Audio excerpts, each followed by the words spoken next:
It's Brian Preston, the money guy. That leads us to the 50-year-olds. All right, so far the answers have been, Brian, like in our 20s, $1 million might not be enough, and in our 30s, $1 million's probably not enough, in our 40s, realistically, $1 million's not enough. So surely by our 50s, the narrative is changing, right? Well, I do like it. Look, there's a little ray of hope here on what inflation does as you get older, because as you get to a certain age, especially in your 50s and even in your 60s, as you are getting within a decade to 15 years from retirement, inflation, yes, will have an impact, but it's not going to gut it like it does for a 20 or 30-year-old. Now, look, it makes it harder to earn investment income without risk, but I think if you're taking about the eating away of your purchasing power, there's just less time to work, so you don't have to get caught up in it as much. So maybe $1 million does go a little bit further for a 50-something than it does for that 20 and 30-year-old that are planning for retirement. All right, so now potentially we have a goal. Okay, $1 million will do it. If I'm 50 years old and maybe I've not been doing things, I'm just starting right now. If I say, okay, I'm bought in, guys. I hear you. I believe it. What do I need to start doing today at 50 to get to $1 million by the time that I get to 65? Well, the answer is not easy, right? When you're young, it's easy. As you age, it gets a little bit harder. You'd still have to save about $2,500 a month starting at 50 to get to $1 million by the time you get to 65. But this is what's exciting. If you do that, you will have saved about $446,000 over that 15-year time period. However, your portfolio would be worth $1 million. That means that 55% of the total value, even if you don't start until 50, comes from your army of dollar bills doing what your army of dollar bills does, and that's growing upon itself, letting compound interest do the amazing work inside your portfolio that it can do. It's also important to note that this is probably your peak earning years. I mean, in your late 40s, early 50s, you are earning the highest sums of money you will in your career. So if you are behind, this is probably the best time, because once again, if we went over that life graph, your disposable income is reaching peak levels, your life commitments, because the kids are getting older, they're getting out of the house.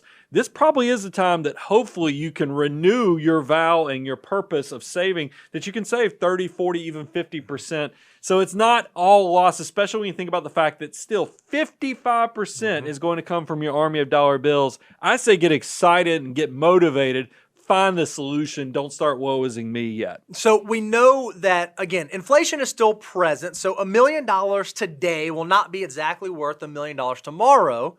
So if you're someone in your 50s, we think that $1 million today, when you get to retirement around age 65, will be worth about $737,000. And if we assume a 5% sustainable long-term withdrawal rate, that can generate for you an annual income of just under about $37,000 a year.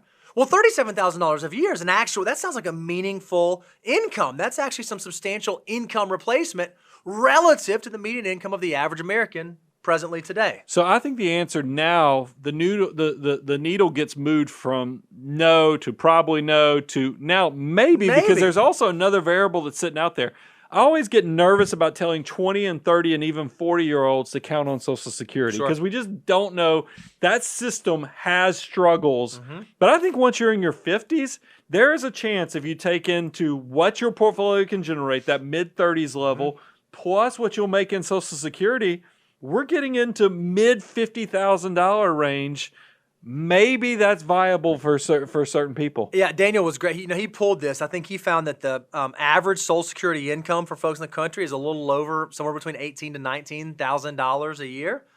Yeah, I think that's if you're talking about getting your post-retirement financial independence income close to like $5-ish grand a month, that's not a bad living. That's certainly not a bad retirement living.